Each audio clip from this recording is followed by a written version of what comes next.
4 নং প্রশ্নটা হচ্ছে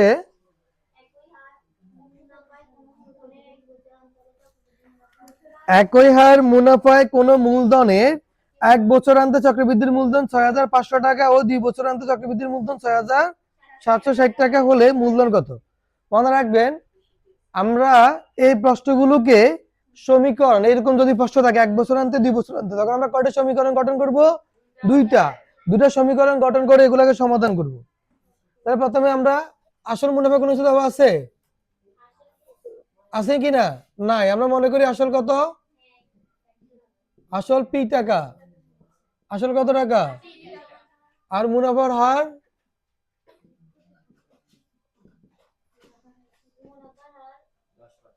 আর পার্সেন্ট। সময়টাকে আমি এন ধরে নিলাম। সময় এন বছর। সময়টা কি এখানে কি কোনো পার্সেন্ট? আচ্ছা, সময় আমরা লিখবো না, তাহলে সময়টা লিখবো না। আচ্ছা, সময়টাকে এন ধরে নি না। সময় কত? সময় হচ্ছে এন। সময় এন। এবার বুঝেন বিষয়টা। এখানে বলছে একই হার মুনাফায় কোন মূলধনে 1 বছরান্তে চক্রবৃদ্ধির মূলধন এত। আমি লিখবো যে 1 বছরান্তে 1 বছরান্তে চক্রবৃদ্ধির মূলধন। এটা আমরা কোথা থেকে লিখতেছি? প্রশ্ন দেখে। 1 বছরান্তে চক্রবৃদ্ধির মূলধন কত? 6,500 টাকা। কত টাকা? 6,500 টাকা। এটা হচ্ছে কি আমার 1 বছরান্তে চক্রবৃদ্ধি মূলধন। তাহলে 1 বছরান্তে সূত্রটা কি? 1 বছরান্তে মানে হচ্ছে চক্রবৃদ্ধির মূলধন সময় জায়গায় 1 হবে। কথা বুঝছেন নি? তো চক্রবৃদ্ধির মূলধনের সূত্রটা কি? P into 1 plus R whole to the power 1 বছরান্ত, তাহলে এখানে 1 হবে। 6,500 টাকা দিলাম 1 নং সমীকরণ। ব্যাপারটা ইজি না? এবার আমরা লিখবো কি 2 বছরান্তে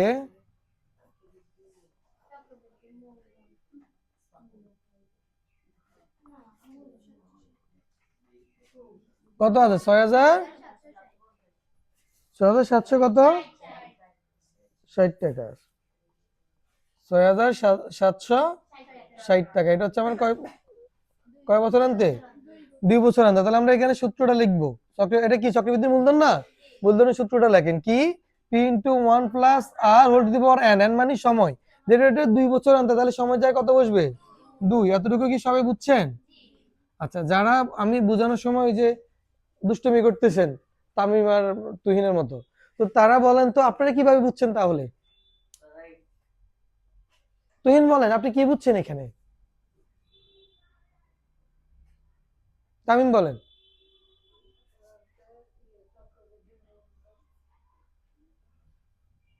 মানে আপনারা নিচে কি খুঁজতেছেন? পরে কেন? এটা কি তোমাদের সামনে খাতা কলম আছে না? তোমাদের খাতা কলম কি পড়ে গেছে? তামিমটা কিভাবে পড়ে গেছে? স্থির হয়ে বসবেন, বসে মনোযোগ দিয়ে শুনবেন যে আমি কি বলি। না বুঝলে আমাকে প্রশ্ন করবেন। তাহলে যখন আমরা 1 বছরান্তে বললাম, এটা এটা কোথা থেকে লিখলাম? প্রশ্নে ছিল। তাই আমি 1 বছরান্তের সূত্রটা লিখছি, লিখে এখানে সেটা লিখলাম। এটাকে দিলাম 1 নং সমীকরণ। আবার 2 বছরান্ত সেম সূত্র লিখবো, শুধু সময় যায় কত বসবে? 2। এটা হচ্ছে কত নং সমীকরণ? 2 নং সমীকরণ। এখন আমরা কিভাবে সমাধান করব?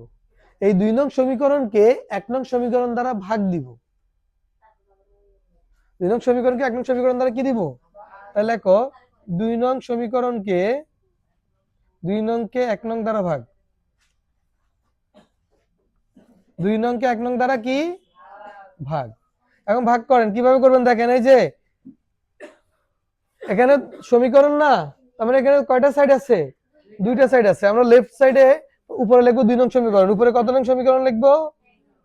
2 নং। আর নিচে লিখবো 1 নং সমীকরণ সমান। এখানেও উপরে লিখবো 6,700 কত? 60। আর এখানে হচ্ছে 6,500। কথাটা কি বুঝছেন? আমরা 2 নংকে কি 1 নং দ্বারা ভাগ দিব। তো ভাগ দিলে দেখেন পি এর সাথে পি কি যায়? কাটাকাটি যায়। এখানে বাদ দিব কারণ মাঝখানে সমান আছে, এটা সমীকরণ তো। এবার 1 প্লাস আর, এখানে দুইটা এখানে একটা, তো একটার সাথে একটা কাটাকাটি গেলে 1 প্লাস আর কয়টা থাকে, এটা বুঝছেন কিনা? 1 প্লাস আর হোল স্কয়ার মানে 1 প্লাস আর কয়টা, দুইটা, এখানে আছে কয়টা, একটা। তো আমি যদি কাটাকাটি করি, ধরো 1 প্লাস আর হোল স্কয়ার মানে কি 1 প্লাস আর ইনটু 1 প্লাস আর নিচে হচ্ছে 1 প্লাস আর। আমরা যদি কাটাকাটি করি তাহলে কয়টা থাকে, বুঝছেন তো? এখন দেখেন এখানে ভাগ দেওয়া যায়, কত দিয়ে ভাগ দেওয়া যায়, দুইটাকেই 5 দিয়ে ভাগ দিলে কত হয়, 10 দিয়ে তো দেওয়া যায় যে। আচ্ছা, শূন্য শূন্য কাটিয়ে দিলাম, এখানে কত 6700, সরি 676, এখানে হচ্ছে 650। এক, এটা এখানে কি যোগ, এটা ওই পাশে গেলে কি হবে বিয়োগ। বাকি কাজটা এখানে করি,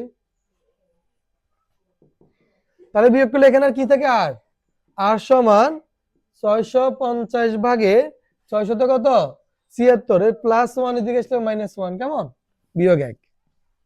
এখানে লসাগু করো, কত হয় 650, হর দিয়ে ভাগ লব দিয়ে গুণ করলে 676 বিয়োগ 650।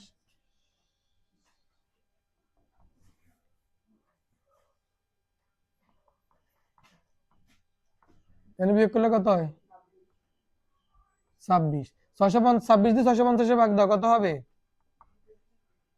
25 না? 650 ভাগ 26 কত হয়,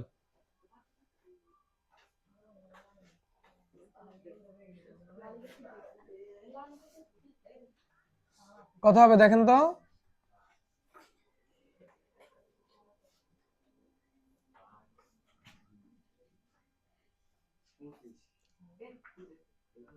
তাহলে দেখেন 26 দিয়ে 650 কে ভাগ দিলে কত হয়, 26 একে 26, আর এখানে 650 কে ভাগ দিলে হয় 25। তার মানে কি হচ্ছে, আর এর মান 25 ভাগে 26, এক সরি 25 ভাগে এক, এখানে কোনো পার্সেন্টেজ নাই, শুধু আর এর মানটা।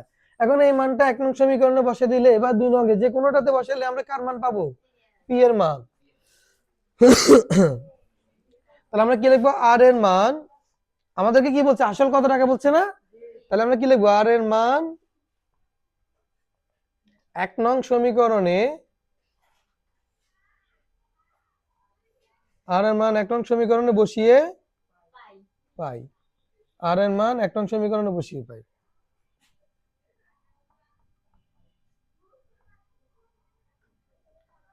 পাওয়ার এখানে 1 না, 1 কি আর লেখা লাগে নাকি, আচ্ছা লিখলাম, যাও পি ইন্টু 1 প্লাস আর যা কি লিখবো 25 ভাগে 1, উপরে পাওয়ার 1 এর আর কোনো ভ্যালু নাই, কেমন?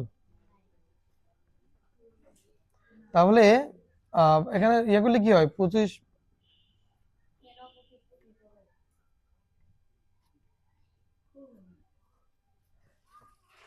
এখানে লসাগু কত 25, হর দ্বারা ভাগ লব দ্বারা গুণে, একের নিচে মনে মনে 1 আছে না, এক হচ্ছে হর, হর দ্বারা যদি 25 কে ভাগ দিই তাহলে 25 হবে, আবার লব 1 এর সাথে গুণ দিলে 25, এখানে যোগ আছে যোগ দিলাম, 25 সাথে 25 কে ভাগ দিলে কত 1, 1 এর সাথে 1 গুণ দিলে 1, তাহলে এখানে কত হয় 25 ভাগের 26। এবার দেখেন পি এখানে গুণ না, এটা ভগ্নাংশ না, তাহলে ভগ্নাংশ হইলে তাকে যদি আমরা পক্ষান্তর করি তাহলে এটা গুণ হবে, কিন্তু হর বসবে লবের জায়গায়, লব হরের জায়গায়, মানে গুণাত্মক বিপরীত ভগ্নাংশ বসবে, ঠিক আছে? এখন 26 দ্বারা 6025 কে ভাগ দিলে কত হয়, 6500, 6500 ভাগ 26 কত হবে,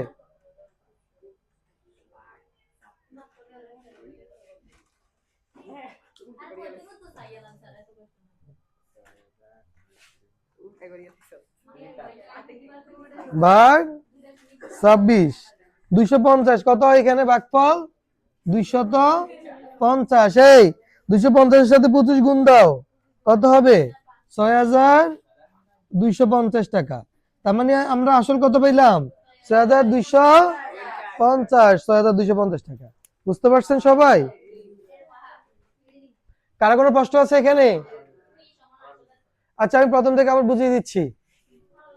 প্রথমত দেখেন এই প্রশ্নে কি বলছে, 1 বছরান্তে মূলধন আর 2 বছরান্তে মূলধন দেওয়া আছে, আর কিছুই দেওয়া নেই, একই হার দুই ক্ষেত্রেই। এবং এখান থেকে আপনাকে কি বের করতে বলছে, আসল বের করতে বলছে। আমি আসল ধরে নিলাম পি, আর মুনাফার হার ধরে নিলাম আর, কেমন সময় আর। তাহলে 1 বছরান্তে চক্রবৃদ্ধির মূলধন কত টাকা 6500 টাকা। 1 বছরান্তে যদি 6500 টাকা হয়, এটা প্রশ্নে আছে, আমরা তার সূত্রটা লিখছি। সূত্র লিখি সেটা সমান কত লিখলাম 6500। এখন সুজন আর ইয়াসিন পরের লাইনগুলো বুঝিয়ে দিন তো আমাকে। ইয়াসিন বুঝিয়ে দেন, এখান থেকে বুঝিয়ে দিতে পারবেন? তো লিখতেছেন কেন, আমি লিখতে বলছি এখনো। তারপরে লিখবো কি 2 বছরান্ত চক্রবৃদ্ধির মূল্য, এটা কোথায় আছে প্রশ্নে 2 বছরান্ত দেওয়া আছে না, আমরা তার সূত্রটা লিখে ফেললাম। তার মানে এই সূত্রের মান হচ্ছে এটি। তাহলে এটাকে দিলাম 1 নং সমীকরণ, এটাকে দিলাম কি 2 নং। এখন আমরা কি দিব, এই 2 নং কে 1 নং দ্বারা কি দিব, ভাগ দিব। ভাগ দিলে 2 নং উপরে বসবে 1 নং নিচে, যে 2 নং এর উপরে 1 নং কোথায় নিচে। ভাগ দেন, পি দ্বারা পি রে ভাগ দিলে 1, 1 আর লিখতে হবে না এখানে। 1 প্লাস আর হোল স্কয়ার মানে কয়টা, 1 প্লাস আর কয়টা, দুইটা। একটা লগে একটা ভাগ দিলে আর কয়টা থাকে, একটা। এই যে প্লাস 1, এটা এই পাশে আসলে কি হবে -1। ওইখানে আমি শূন্য শূন্য কাটি দিলাম, তাহলে মানে দুইটাকে 10 দ্বারা ভাগ দিয়েছে, তাহলে কত হয় 676 আর 650। এবং প্লাস 1 এর দিকে আসতে হবে -1।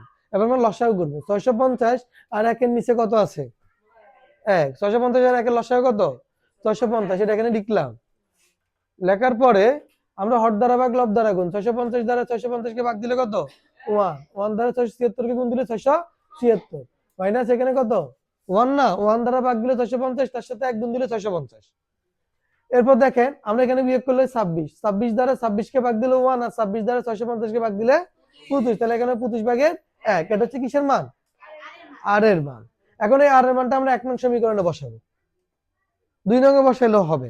তো আমরা 1 নং এ বসাইলাম, আর এর জায়গায় আর এর মানটা বসাইলাম। এখানে আবার লসাগু করি, যোগ করলাম, এই 1 এর সাথে 25 যোগ করলাম, সরি 25 ভাগের 1 যোগ করলাম। যোগ করার পরে যে ভগ্নাংশটা পাইলাম এটা পক্ষান্তর করলাম, করলে এটা এখানে ভগ্নাংশ না, পক্ষান্তর করলে এটা গুণ হবে, কিন্তু তার বিপরীত ভগ্নাংশটা বসবে, এটা তো মনে আছে নিয়মটা। এবার 26 উপরে আছে, এটা নিচে বসবে, আর 25 নিচে আছে, এটা কোথায় বসবে উপরে। 26 দ্বারা আমি 6500 কে ভাগ দিলে কত হয় 250, 250 দ্বারা 25 কে যদি গুণ দিই তাহলে হবে 6250। কথা আবার বুঝেন, আমরা এখানে গুণ আছে, এটা এখানে আসতে ভাগ হওয়ার কথা না, তো ভাগ দিলে আবার ঘুরে ফিরে গুণ করার সময় বিপরীতটা লিখতে হয়, সেজন্য আমরা একসাথে করে ফেললাম। এবার বুঝতে পারছেন? হ্যাঁ, সমাধান করেন। এটা বৃত্তি পরীক্ষার জন্য খুবই গুরুত্বপূর্ণ।